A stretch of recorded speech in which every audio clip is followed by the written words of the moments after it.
السلام عليكم ورحمة الله وبركاته. أهلا بكم في حلقة جديدة من كل شيء وليه حل. أنت عليك المشكلة وإحنا علينا الحل. يلا بينا نبدأ.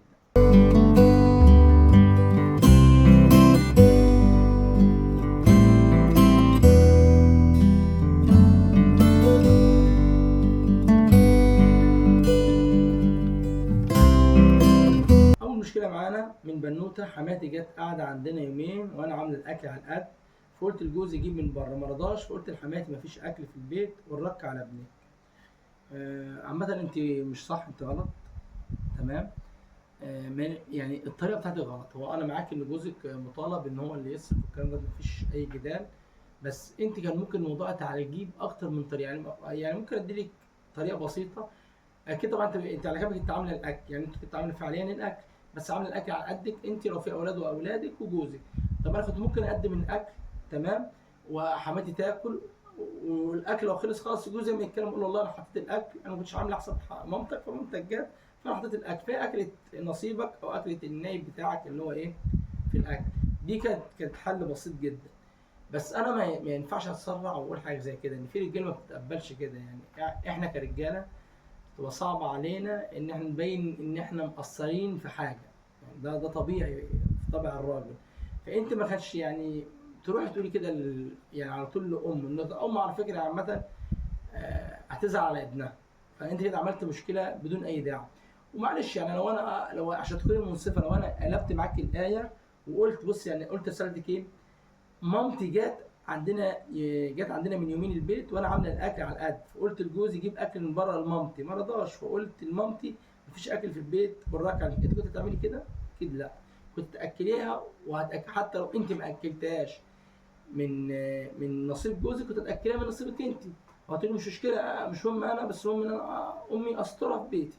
فانا بقول لك ان انت دي غلطانه، واتمنى يعني ان الموضوع دوت ما ياثرش علاقتك بجوزك، وحاولي ترضيه ان انت فعليا انت غلطانه.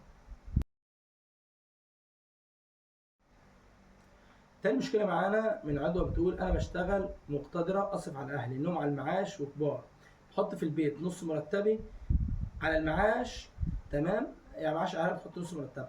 خطيبي عرف وقال لي ما تعمليش كده وخليهم يعيشوا بفلوس المعاش وخلاص بدل ما هسيبك. حسيته مادي قوي ودول أهلي. ملحوظة مكتوب كتابنا من شهرين. بص عامة يعني في تناقض في الكلام. انت اول حاجة قلتي ان خطيبك، ورجعت في الاخر قلتي مكتوب كتابنا من شهرين. فكده الحل يختلف 360 درجة. هو لو خطيبك، تمام، هو لو خطيبك فالقصة انا بقول لك هو كده فعلا انسان مادي، والقصة ما فيهاش جدال انت تسيبيه. ان الخطوبة معمولة للمواقف زي كده. الخطوبة ما هي الا فترة تجارب. فترة تجربة. انا يعني مثلا انا بشوف فلان قدام خطبتي، وانا الفلانة اللي انا اتخطبتها، هل اتقبلها؟ يعني هل هيبقى في بكره بعد اقدر اعيش معاها واتعايش معاها؟ هتقبل عيوبها، هتقبل عيوبي كده. يعني في الاول في الاخر الخطوبه كتجربه، يعني احنا في علاقه بنشوف نفسنا هل كمية دماغنا مع بعض، في حب، في هيبقى بكره بعده هيبقى في عشره بينا. فبشوف الانسان دي هل اقدر اكمل معاها او لا. فهي لو خطوبه فانا بقول لك لا سيبيه، ان طول ما هو بالعقليه دي لا. بس موضوع الجواز زي ما قلت لك، موضوع ان انت دلوقتي مش، لو هو زي ما انت قلت مكتوب كتابنا من شهرين هو كده جوزي، فالقصه تختلف 360 درجه زي ما انا قلت لك. ساعتها بقى هنا كده حضرتك انت في مشكله فعليا. اولا انت مش غلط. انت بتقولي انا بشتغل ومقتدره وربنا يزيدك طبعا، اصرف على الاهل انهم على المعاش وكبار، ده حقك. لازم يا جماعه نفهم ان الست في الاسلام، الست في الشريعه ذمتها الماليه مستقله. يعني انا مراتي بتشتغل، تمام، مرتبها كله انا ماليش ان انا اخد منه جنيه واحد. هو حقها الشرعي كله مرتبها داخل في ذمتها الماليه، وهي ملهاش اي دخل. حتى بموظفها الشخصي في بيتي وهي مطالبه مني انا بيه، حتى لو هي معاها. عشان في ناس كتير قوي بتجي لنا مشاكل كتير قوي بسبب القصه دي. مراتي بتشتغل وتساعدني، لا هي والله لو ساعدت فده هو التفضل منها. ايوه فعليا هو تفضل منها، ان هي مش مطالبه. ربنا جعل الراجل قوامه على الست، وفضل ربنا الراجل على الست في الانفاق. انت طول ما انت قوامتك عليها قائمه، طول ما انت بتنفق عليها، مش تبقى دي نقطه معروفه. فهي بالتالي هي مش مطالبه باي تدفع اي حاجه، ولا حتى تساهم في البيت. والله هي ست كويسه، ست كريمه، دفعت وساهمت في البيت باي مبلغ كان دوت تفضل منها مش فرض عليها. فانا بقول لك ان يعني الموضوع كده الغلط كله عند خطيبك. حاولي تفهميه وتحطي معاه برضو النقط على الحروف، ان انا لو انا طبعا كده متفق معايا يعني بعد الجواز في هتشتغل ولا لا. ففهميه انا هشتغل بس اللي جاي لي انا بقولها لك حتى لو انت ناويه تحطي في البيت فلوس ما تقوليش كده، عشان خاطر ما تعودوش على كده يا جماعه. مشكله ان احنا في اوقات كتيره قوي بنعمل حاجه وبنقدم تنازلات في مواقف معينه، الطرف اللي قدامنا بياخدها ان دي خلاص ما بقتش، بقت حاجه من المسلم بيها. يعني مثلا دخلت مثلا عند اهل بيتي حصل وضع معين، تمام، انا ببقى بستناه على طول يعني، تمام. فدوت القصه دي خاطئه. لا، لازم ابقى انا عارف الحقوق اللي عليا والواجبات اللي عليا والحقوق اللي ليا. فانت لازم تفهميه وتحطي معاه النقط على الحروف، قولوا له انا لما هتجوز انا الفلوس دي انا مستقله بيها. هو بقى ساعتها قال لك امين، فخلاص قال لك لا، اقول له خلاص انا مش هشتغل وانا مطالبه بان انت تنفق عليا وتصرف عليا، تمام. فده باختصار حل مشكلتك، ان انت لازم تحط النقط مع الحروف، ان الموضوع مش سهل. ما تحاوليش الموضوع دوت يعني. لقيت الموضوع متأزم معاه وبرضه مش عايز يقتنع، حاولي على قد ما تقدري ان انت تدخلي حد يكون يعني عارفه ان ليه دلالة على جوزك، او حد انه بيسمع له، او حد انه بيفهم، تناقش معاه ويفهم يوصل له المعلومه ازاي، وحاول تتناقشي معاه وحاول انه يوصل له المعلومه، وان شاء الله خير وربنا يقدم لك فيه الخير.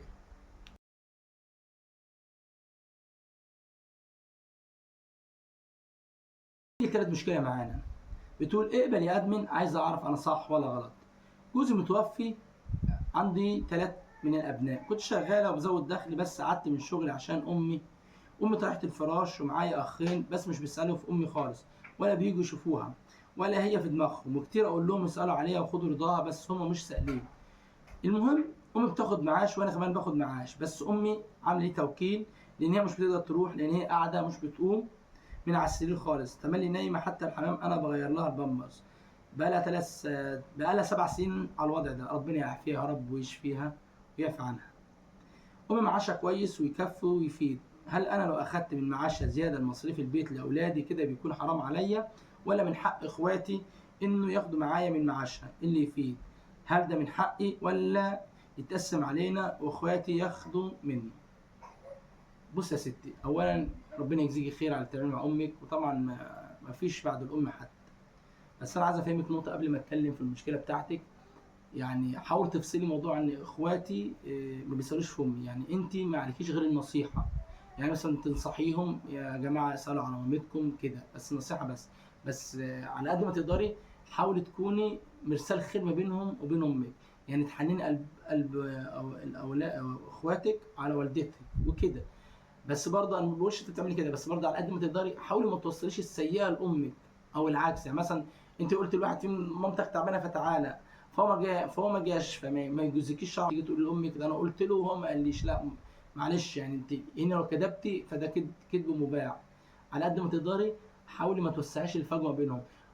سيبيهم هم كده كده، اللي بيعمل حاجه بيلاقيها. وطبعا زي ما احنا عارفين سلف ودين، فهم قسوتهم على امهم دي، تمام. انت مش تسالي عنها، تسالي بس عن انت اللي نصحتيهم، وهتتحاسبي لو انت مثلا وصلتي اي اساءه. على قد ما تقدري خلي بالك من النقطه دي. نيجي بقى للمشكله. بص يا ستي، اول حاجه ربنا يعفي والدتك وكده. مشكلتك مش صعبه ولا اي حاجه. اولا دلوقتي هي في نقطه لازم انت مش بايناها هنا في الرساله. انت دلوقتي عايز تاخدي فلوس جزء من معاش والدتك، لان طبعا المعاش ما شاء الله يعني كبير فزايد عن حاجتها هي. والله انت دلوقتي لازم تقولي لامك، يعني انت مثلا اول حاجه لو هتاخدي راي امك وافقت خلاص، ما فيهوش جدال في الموضوع ده، ان هي دوت يعتبر هي مداكي هبه او مداكي هديه، وهي ده حقها. محدش ليه حق يقسمه فيها ولا حتى اولادها. لا، هي عايزه تدي بطيب خاطر وبصفاء نيه فهي براحتها. هي مثلا قالت لك يا بنتي انتوا ليه انا مثلا محتاجه اخد جزء من المعاش دوت، الاهم يكون بعلمها، يعني تكون هي عارفه انت تاخدي من معاشها كام. هتيجي تقول لها يا ماما انا معلش انا محتاجه اخد مبلغ كذا من المعاش، والله هي وافقت، تمام، خلاص انت كده ما فيش اي ذنب واستمر. لكن لا، انت مش هتقولي لها ما ينفعش، ما يجوزكيش ان هي دوت دي ذمتها هي الماليه وحقها. اما بالنسبه لحق اخواتك فانا اعد لك نفس الكلام، ان هي مثلا ايه، اخواتها استاذنوا طلبوا منها وهي ادت لهم فهي حقها، لا يبقى لا.